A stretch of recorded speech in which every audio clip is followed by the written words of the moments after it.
자, 오늘 말씀 보겠습니다. 마가복음 2장입니다.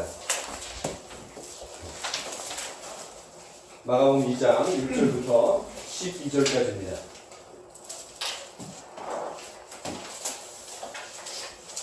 마가복음 2장 1절부터 12절까지 읽도록 하겠습니다. 수일 후에 예수께서 다시 가버나움에 들어가시니 집에 계시다는 소문이 들린지라. 많은 사람이 모여서 문 앞까지 들어설 자리가 없게 되었는데 예수께서 그들에게 도를 말씀하시더니 사람들이 한 중풍병자를 네 사람에게 메워가지고 예수께로 올세. 우리들 때문에 예수께 데려갈 수 없으므로 또 계신 곳에 시몬 뜯어 구멍을 내고 중풍병자가 누운 사람을 갈라내리니 예수께서 그들의 믿음을 보시고 중풍병자에게 이르시되 작은 자야 내 죄사함을 받았느니라 하시니 어떤 사람들이 그에 앞에서 마음껏 생각하기를 이 사람이 어찌 이렇게 말하는가? 신성 모독이로다. 오직 하나님 한 분 외에는 누가 능히 죄를 사하겠느냐? 그들이 속으로 이렇게 생각하는 줄을 예수께서 곧 중심에 아시고 이르시되 어찌하여 이것을 마음에 생각하느냐. 중풍병자에게 내 죄사함을 받았느니라 하는 말과 일어나 내 상을 가지고 걸어가라 하는 말 중에서 어느 것이 쉽겠느냐? 그러나 한 자가 땅에서 죄를 사하는 전세가 있는 줄을 너희도 알아야 하라. 중풍병자에게 이르시되 내가 내게 이르노니 일어나 내 상을 가지고 집으로 가라 하시니 그가 일어나 그 상을 가지고 모든 사람 앞에 나가거늘 그들이 다 놀라 하나님께 영광을 돌리며 이르되 우리가 너희를 도무지 보지 못하리까. 오늘 말씀의 제목은 하나님의 드림팀입니다. 익숙한 사진이지만 조금 다릅니다. 그렇죠? 네. 제가 이거 만드는데 고생 많이 했습니다. 사진을 하면서 우리 성도님들 사진을. 네. 그래서 사진을 그 당시에 찍으시던 우리 김용진 교수님도 넣었고요. 또 여기에 함께 하지 못한 분들 다 사진을 제가 부탁해서 넣었습니다. 괜찮죠? 네.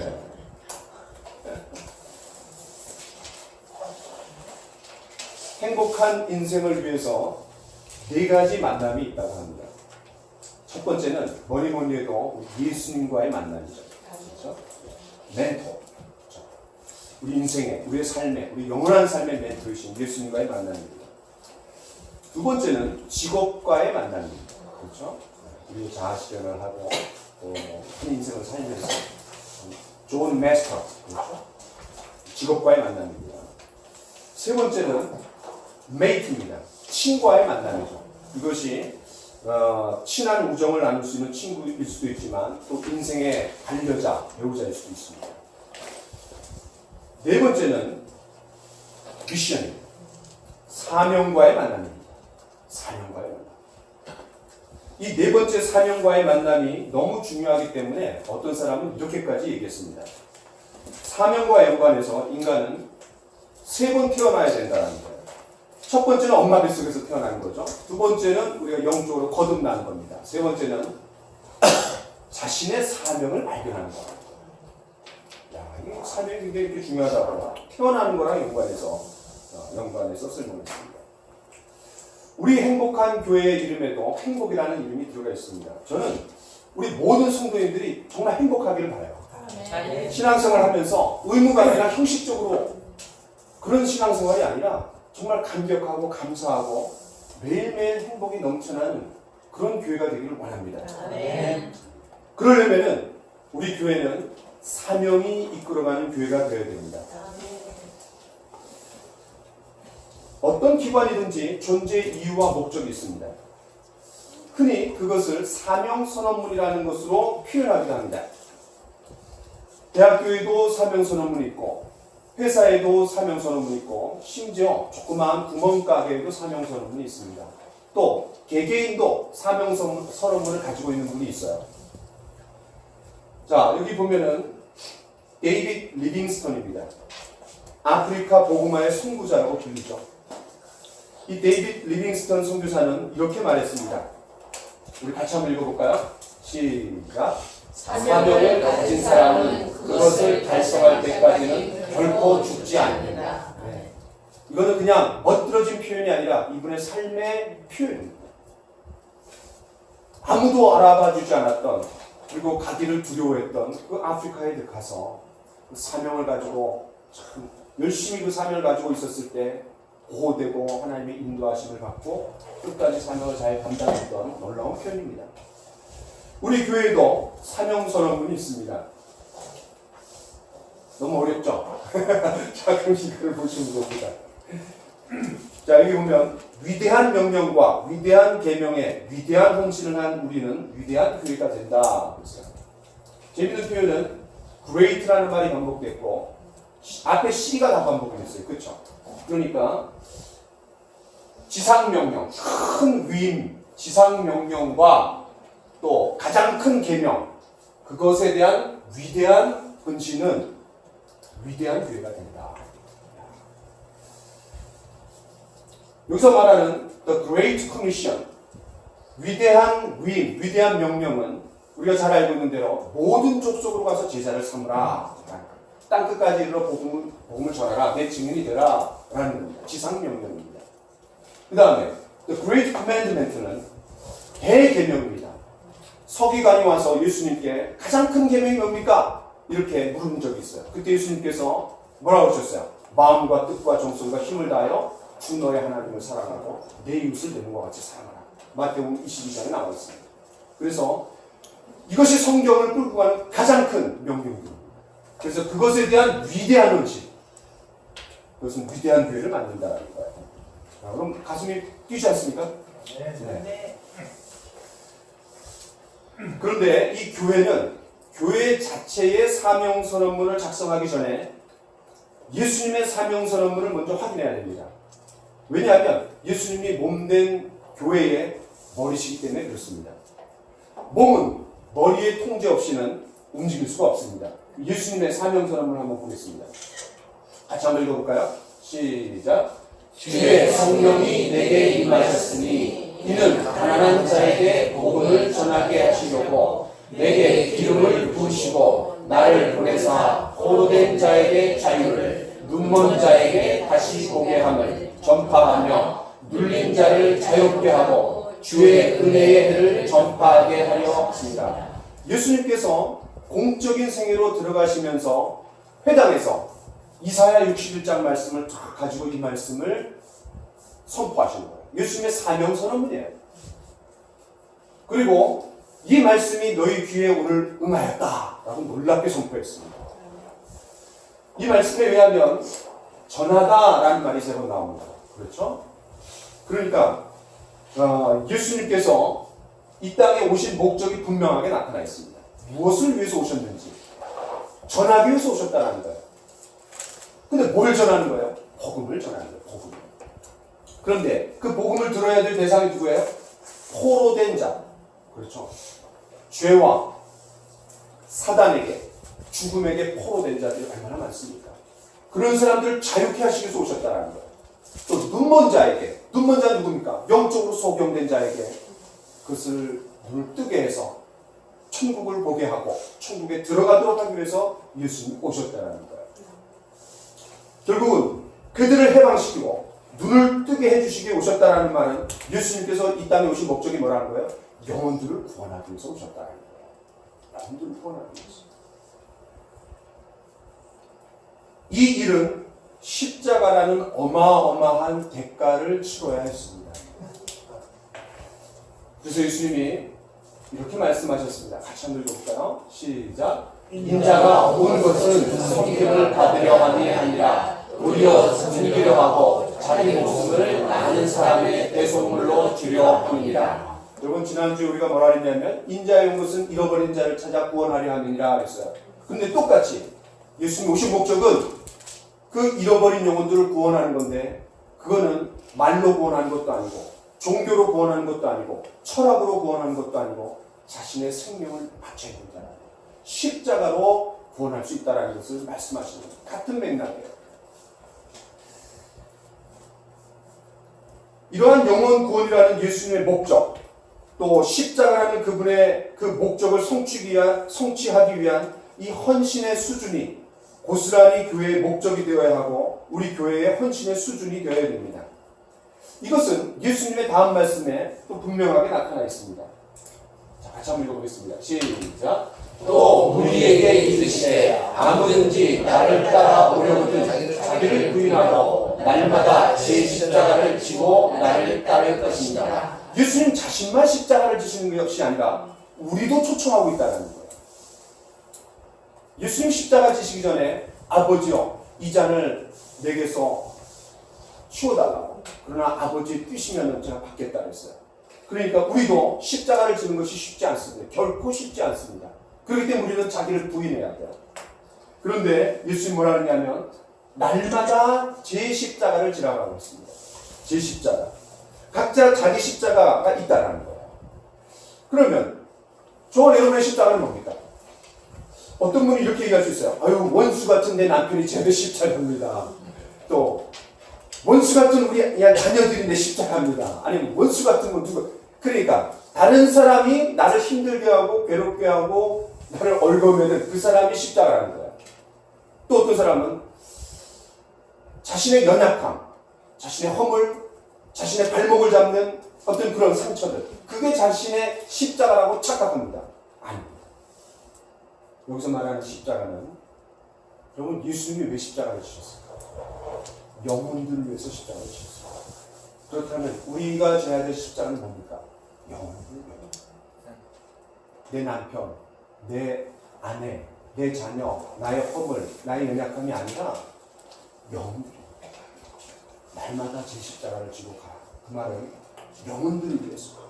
예수님이 영혼들을 위해서 십자가를 지셨듯이 너희도 영혼들을 위해서 십자가를 지라. 우리 교회가 교회 바깥에 있는 그런 영혼들에게 관심을 갖는 이유가 바로 여기에 있습니다. 교회는 이 세상에서 회원이 아닌 사람들의 삶에 관심을 갖고 복지를 책임져 주려고 하는 유일한 기관입니다. 그게 교회입니다. 참 이상한 기관이에요. 어떤 기관도 멤버십, 회원들에게 관심을 쏟습니다. 교회만큼은 회원이 아닌 사람들의 복지와 삶에 관심을 갖는 유일한 기관입니다. 자, 두 번째 주제로 한번 들어가 보겠습니다. 자, 그렇다면 우리 교회가 갖고 있는 사명이 분명해졌습니다. 예수님의 사명, 우리의 사명. 그럼 그 사명을 감당하기 위해서 어떻게 해야 되는가? 하나님의 드림팀입니다. 이 사명은 절대로 혼자서 감당할 수가 없습니다. 여러분 구약 성경을 보세요. 하나님께서 온 인류의, 온 멸방의 구원과 회복을 위해서 이스라엘이라는 공동체를 불러내셨습니다. 또 예수님도 12제자라는 이런 공동체를 처음부터 만드셔서 인도하셨어요. 훈련시키셨어요. 또 사도행전 2장에서도 보면 우리가 이미 봤던 것처럼 복음이 전해졌을 때 그 복음이 말로 끝나지 않고 구원받은 사람들로 끝나지 않고 그 복음이 실현된 공동체, 그 교회가 탄생되어서 예루살렘과 온 유대와 사마리아와 땅끝까지 이르러 복음이 편만하게 전해지는 사명이 완수되는 것을 우리는 사도행전에서 볼 수 있습니다. 오늘 본문에도 사명을 함께 감당했던 하나님의 드림팀이 등장합니다. 지난주에는 우리가 중풍병자가 예수님을 만나기까지 넘어야 되는 벽들을, 개인적인 벽들을 살펴봤습니다. 그래서 중풍병자 개인에게 초점을 맞췄다면 오늘은 이 중풍병자의 4명의 친구에게 초점을 맞춥니다. 근데 여러분 이제 마음속에 이런 생각하실 수 있어요. 아유, 뭐 4명이 하는 게 그렇게 하나님의 드림팀이라는 이름까지 붙일 정도로 거창한가? 이런 생각하실 수 있어요. 자, 그러면 그걸 좀 해결하기 위해서 여러분 손에 펜을 들고 제가 말씀드린 대로 한번 따라와 보세요. 마가복음 1장 21절부터 3장 6절까지 꺽쇠로 한번 묶어보세요. 마가복음 1장 21절 거기 꺽쇠로 탁 묶어보시고 꺽쇠를 열어갖고 표시해보고 그 다음에 3장 6절까지 꺽쇠로 닫아보세요. 무슨 말이냐면 1장 21절부터 3장 6절까지 한 단락입니다.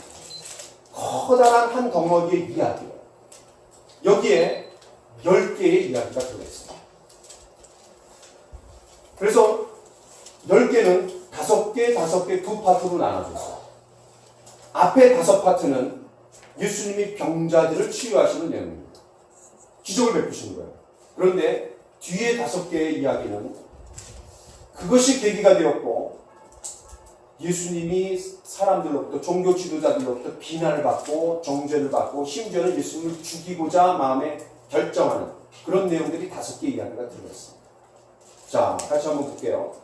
자, 여러분 앞에 5개는 A, B, C, D로 한번 표시를 해보세요. A, B, C, D로. 제가 부르는 곳으로 한번 가보세요. 1장 25절, 26절에 보면 우리 지난주에 봤어요. 예수님 회당에서 가르치시는데 갑자기 더러운 귀신이 탁 왔어요. 그 예수님 내쫓았습니다. 그리고 거기다가 A라고 한번 해보세요. A. 첫 번째는 예수님이 회당에서 귀신 들린 자를 내쫓으셨어요. 그 다음에 B는 어디에 가냐면 예수님이 열병이든 베드로의 장물을 고쳐주셨습니다. 거기다 B라고 하면 되겠어요. 그게 어디냐면 31절입니다. 그랬더니 사람들이 그냥 저녁 때에 수많은 사람들이 각색 병든 사람들이 몰려왔습니다. 그래서 그들을 고쳐주셨어요. 그게 바로 34절입니다. 거기다 C 이렇게 하면 돼요. C.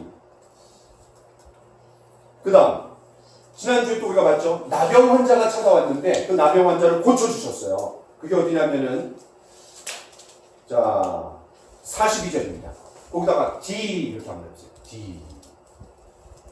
그 다음에 오늘 우리가 읽은 본문에 중풍병자가 나음을 입었습니다. 자, 어디냐면은 11절입니다. 2장 11절. 거기다 E 이렇게 하면 되지. E. 자, 5개, 그렇죠? A, B, C, D, E. 그렇죠? 예. 그 다음, 이번에는 숫자로 1, 2, 3, 4. 동그라미 1, 동그라미 이런 식으로 한번 해보겠습니다. 첫 번째는 어디냐면 2장 7절입니다. 같이 한번 읽어볼까요? 시작. 이 사람이 어찌 이렇게 말하는가? 신성 모독이로다. 오직 하나님 한 분 외에는 누가 능히 죄를 사겠냐? 야. 예수님 중풍병자가 왔을 때 병은 나중에 고쳐주셨고 죄를 먼저 사해 주셨어요. 그러면서 지가 뭔데 하나님만 죄를 사하실 수 있는데 지가 뭐라고? 그러면서 신성 모독죄로 걸어버렸습니다. 그리고다가 동그라미 1번 이렇게 하면서 그 다음 2장 16절 같이 읽겠습니다. 시작. 바리새인의 서기관들이 예수께서 죄인 및 세리들과 함께 잡수시는 것을 보고 그의 제자들에게 이르되 어찌하여 세리 및 죄인들과 함께 먹는가? 더러운 사람들하고 죄인들하고 어떻게 함께 식사하냐 이거예요. 그렇게 걸었어요. 2 동그라미 2번이라고 하면 해보세요. 18절 보겠습니다. 자, 18절에 보면 끝에 보면 요한의 제자들과 바리새인의 제자들 금식하는데 어찌하여 당신의 제자들은 금식하지 않습니까? 야, 행위로 걸었어요. 행위로. 다른 사람들은 다 금식하는데 왜 당신의 제자들은 금식하지 않냐고. 3 동그라미 3이라고 하면 됩니다. 그 다음 24절을 같이 한번 읽어보겠습니다. 시작. 바리새인들이 예수께 말하되 보시오 저들이 어찌하여 안식일에 하지 못할 일을 하나니까. 안식일에 제자들이 가면서 이 이삭을 그냥 뜯어서 먹었어요. 그 밀밭을 그냥 지나가면서. 그러니까 절대로 안식일을 하지 말아야 되는데 그걸 행동을 했다라는 거예요. 안식을 어겼다라는 거예요. 그러니까 지금 보면 어찌하여 이런 식의 반복되죠. 그렇죠? 네 번째입니다. 마지막입니다. 3장 1절부터 6절까지는 손 마른 사람이 회당에 왔는데 예수님께서 그것도 공교롭게도 안식일날 고쳐주셨어요. 자, 6절을 같이 한번 읽어보겠습니다. 3장 6절 시작. 바리새인들이 나가서 곧 헤롯 당과 함께 어떻게 하여 예수를 죽일까 의논하니라. 여기다가 동그라미 5 이렇게 하면 되겠어요. 그래서 1장 21절부터 3장 6절까지 한 덩어리의 이야기인데 앞에는 병자를 치유하신 5개의 이야기가 있고 뒤에는 그것이 계기가 되고 예수님을 걸고 넘어지려고 어찌하여 비난하고 손가락질하고 탓하는 그리고 심지어 나중에 죽이려고 결단하는 그런 5가지 이야기가 여기 나와 있어요. 놀랍게도 그 가운데에 뭐가 있는 거죠? 오늘 본문이 있습니다. 오늘 본문이 그 가운데에 2와 1이 같이 있는, 다시 말해서 병자를 치유하는 5번째 내용이 있고 그 다음에 비난이 시작되는 첫 번째 내용이 같이 있는 거예요. 그럼 놀라운 거는 5개 이야기와 5개 이야기가 겹쳐지는 중첩된 중요한 부분이에요. 그런데 이 본문이 중요한 거는 예수님이 단순히 병을 고치실 수 있는 능력만 있는 것이 아니라 그것을 기초로 해서 뭐도 함께 할 수 있다는 거예요. 죄를 용서하실 수 있는 하나님이라는 거예요. 그거를 선포하는 본문이 이 본문이에요. 얼마나 중요합니까? 이 4명의 사람들이 중풍병자를 데리고 오지 않았다면 예수님이 병을 고치실 뿐만 아니라 더 나아가서 죄를 용서하실 수 있는 하나님이시라는 이것을 선포하실 수가 없는 거예요. 거기에 사용됐다라는 거예요. 거기에. 엄청난 겁니다. 이게. 그래서 이 4명의 사람들은 저는 감히 이름을 붙여서 하나님의 드림팀이라는 이름을 제가 붙인 거예요.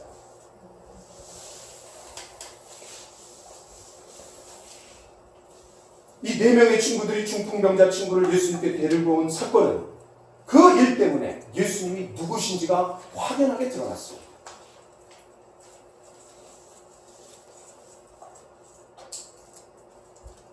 자, 이제 사명을 완수하기 위해 하나님의 드림팀이 되기 위한 몇 가지 키워드를 좀 보려요. 첫 번째는 믿음입니다. 믿음.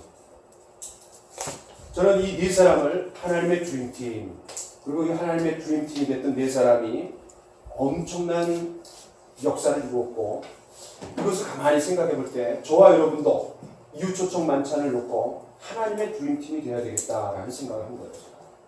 그러려면 이들에게서 우리가 배울 수 있는 4가지의 그 특징들을 좀 살펴보라요. 첫 번째는 믿음이에요. 믿음. 제일 먼저 이 4명의 친구들은 믿음의 사람들이었습니다. 여러분, 사실 이 믿음은 모든 것의 출발점입니다. 예수님도 그 믿음을 칭찬해 주셨어요. 우리 5절을 같이 한번 읽어볼까요? 시작. 예수께서 그들의 믿음을 보시고, 예수님 칭찬하셨어요. 이 4 친구들은 중풍병에 걸린 친구가 예수님을 만나기만 하면, 예수님 앞에 나아가기만 하면 깨끗하게 치유받을 수 있다는 믿음이 있었습니다. 예수님께 대한 믿음이 있었어요. 여러분, 우리도 초청 만찬 때, 내 친구가, 내 동료가, 내 동생이, 또 내 친척이, 또 내가 아는 사람이 와서 복음을 듣고 함께 예배드리고 주님을 사랑하는 성도들과 교제할 때 변화될 수 있다라는 믿음이 있어야지 우리가 되어볼 수 있는 거예요. 우리에게 그런 믿음과 확신이 필요합니다. 그런 확신 때문에 이 4 친구들은 중풍병자를 성전으로 데려가지 않았습니다. 그 중풍병자를 종교로 데려가지 않았습니다. 그 중풍병자를 그리스도께 데려왔습니다. 여기에 그들이 가진 믿음의 위대함이 있습니다. 당시에 대제사장이 있었습니다. 크고 화려한 성전이 있었습니다. 여기 등장하는 서기관들처럼 종교 지도자들도 많았습니다. 그러나 그 중풍병자를 위해서는 전혀 도움이 되지 않았습니다. 언젠가 제가 소개했던 태국 유학생 세니를 기억하실 겁니다. 서울신학대학교 신학과에 입학한 세니를 개인적으로 만나서 복음을 전했는데 그가 예수 영접하고 구원받았습니다. 그 뒤의 이야기를 좀 제가 하겠습니다. 당시 그 세니는 펜팔을 통해서 태국에 있는 여자친구를 사귀었습니다. 지금부터 한 10년 전 얘기예요. 안타깝게도 교제한 지 좀 시간이 지나서 그 여자친구가 백혈병에 걸렸습니다. 그걸 알았어요. 그는 치유의 주님을 구하면서 간곡하게 기도하기 시작했습니다. 만날 때마다 저도 같이 기도했습니다. 또 그 사실을 알고 있는 우리 많은 구로에 있는 형제자매들이 같이 기도했습니다. 그런데 아쉽게도 상태가 호전되지 않았어요. 어느 날 세리는 기도하다가 마음을 굳게 먹고 공중전화로 갔습니다. 그때는 공중전화로밖에 안 돼요. 그리고 그가 경험한 복음을 여자친구에게 나눴습니다. 왜냐하면 이제 죽는다는 걸 알아요. 비록 육체는 병들어 죽지만 천국에서 다시 만날 것을 소망하면서 그런 믿음이 있었어요. 절박한 심정으로 전화 통화로 복음을 전했습니다. 감사하게도 그녀 역시 하나님 앞에서 얼마나 자신이 주인 된 것인지를 알고 예수 영접했어요. 거리가 문제가 아니에요. 또 비록 전화선으로 연결된 목소리만으로도 충분했습니다. 복음을 경험한 사람만이 누리는 평안과 확신이 있으면 됐습니다. 네. 그리고 얼마 뒤 안타깝게도 그 친구는 운명을 달리했습니다. 세리는 굉장히 슬퍼했습니다. 그래서 저에게 놀라운 간증을 얘기하는 거예요. 그 여자친구와 죽기 전에 극적으로 20분을 통화했대요. 이렇게 물어봤대요. 너 구원받은 거 맞지? 그럼 세리 나중에 천국에서 만나. 그리고 부탁이 하나 있어. 내 여동생에게 복음을 전해줘. 셀리는 그 전화통화 후에 얼마 안 되어 여자친구가 죽었다라는 비보를 그 여동생으로부터 들어야만 했습니다. 셀리는 눈물을 많이 흘렸습니다. 비록 슬프긴 했지만 그러나 동시에 그 눈물은 감사의 눈물이기도 했습니다. 그래서 그 여자친구를 기쁨으로 보낼 수 있었다고 합니다. 저 역시 그 이야기를 들으면서 눈시울이 얼마나 뜨거워졌는지 모릅니다. 그렇습니다. 예수님께 가기만 하면 그것이 성전이 아니라도 상관없습니다. 그것이 집이라도 상관없습니다. 심지어 그것은 전화로 얼굴을 보지 못하고 전해지는 목소리일 수도 있습니다.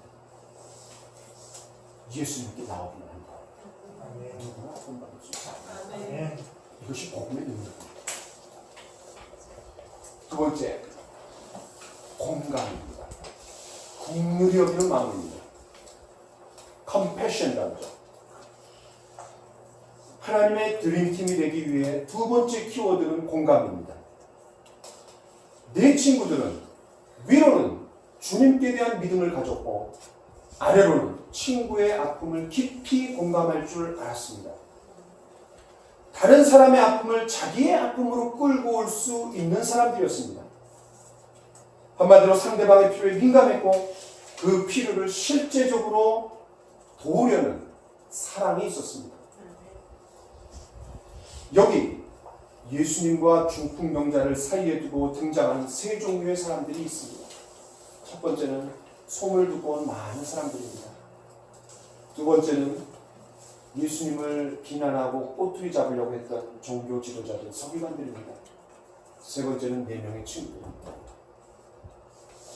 그들 중에 긍휼히 여기는 공감의 마음을 지닌 사람들은 누굽니까?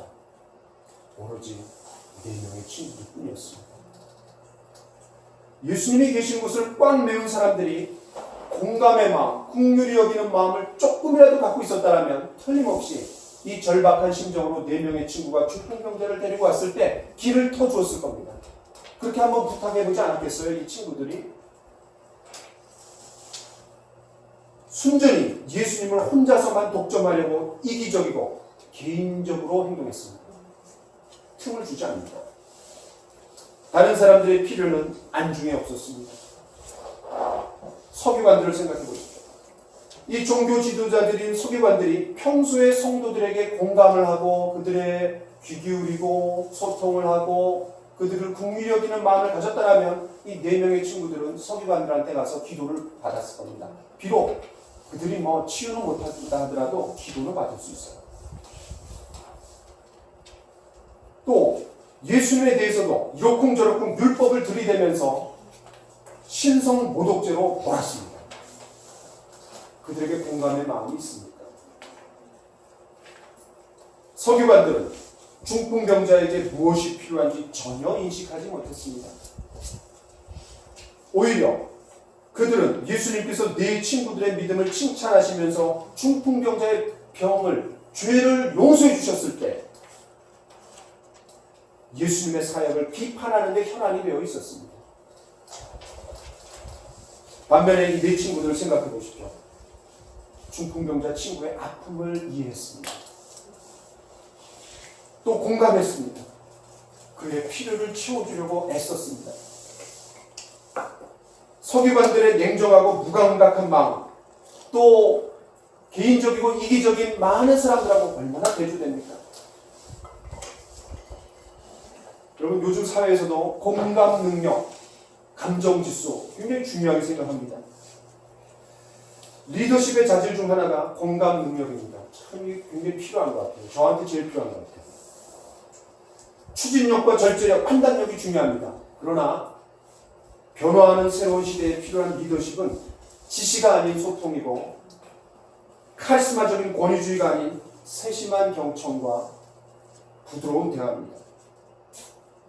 예를 들어서 우리가 기껏 믿고 신뢰할 수 있는 사람한테 찾아가서 내 마음을 꺼냈습니다. 그런데 그 상대방은 별로 심각하게 생각하지 않아요. 여러분 그런 경험 있으세요? 없으세요? 네, 있습니다. 집중도 안 해요. 야, 나는 그렇게 어렵게 얘기했는데. 또 내 고민의 무게감을 평가절하합니다. 야, 삶의 무게와 짐은 상대적입니다. 그렇기 때문에 에이, 뭘 그런 걸 가지고 그렇게 심각하게 생각해 라고 얘기할 수 없습니다. 이건 상대적인 거예요. 나한테는 작아 보이지만 그 사람한테는 굉장히 클 수 있습니다. 또 내 얘기를 한참 하는데 자르고 그냥 중간에 확 들어가고 자기 얘기만 끝까지 해버립니다. 그런 경우 있어요, 없어요? 있습니다. 우리 김태현 선생님만 대답하시네요. 많이 있죠, 여러분들, 그죠? 이야기를 한참 하고 있을 때 고개도 좀 끄덕거려주고 눈빛도 좀 마주쳐주면서, 그렇죠? 그렇게 공감하지 않고 논리적으로 분석하면서 그 다음에 답해야 될 것만 마음속으로 생각합니다. 저도 그런 적 많아요. 되게 찔립니다. 저도. 사실 자기 마음을 꺼내놓을 때 어떤 사람들은 답을 바라는 게 아니에요. 답을 바라는 게 아니라 그냥 들어주고 공감만 해달라는 거예요. 그런데 말이 끝나기도 무섭게 그냥 코멘트를 하는 거예요. 왜냐하면 답을 생각하고 있었잖아요. 또 그 코멘트 할 때 사실은 내가 뭐 다른 사람의 코멘트를 받으려고 나누는 건 아니잖아요. 코멘트 중요합니다. 그 사람이 삐뚤어 나가면 바로 잡아줄 필요는 있습니다. 그러나 더 중요한 것은 우리가 공감해주고 함께 들어주고 눈빛을 마주하고 이해해주고 그냥 감싸 안는, 어쩌면 코멘트는 나중에 필요할지도 모릅니다. 힘들어하는 사람에게 가장 필요한 것이 긍휼히 여기고 공감하는 마음입니다. 이 본문의 네 친구들은 친구의 마음에 대해서, 친구의 진정한 필요에 대해서 긍휼히 여기는 마음을 갖고 사랑으로 대했습니다. 여러분, 여기서 우리가 조심할 게 있습니다. 솔직히 저와 여러분들은 다른 사람들의 필요에 그렇게 민감하지 못합니다. 왜? 우리 모두는 자기중심적이에요. 주인공이죠. 그러다 보니까 이 네 친구를 볼 때 감동이 돼요. 도전을 받아요. 근데 솔직히 우리 안에 긍휼히 여기는 마음이 없음을 인정할 수밖에 없습니다.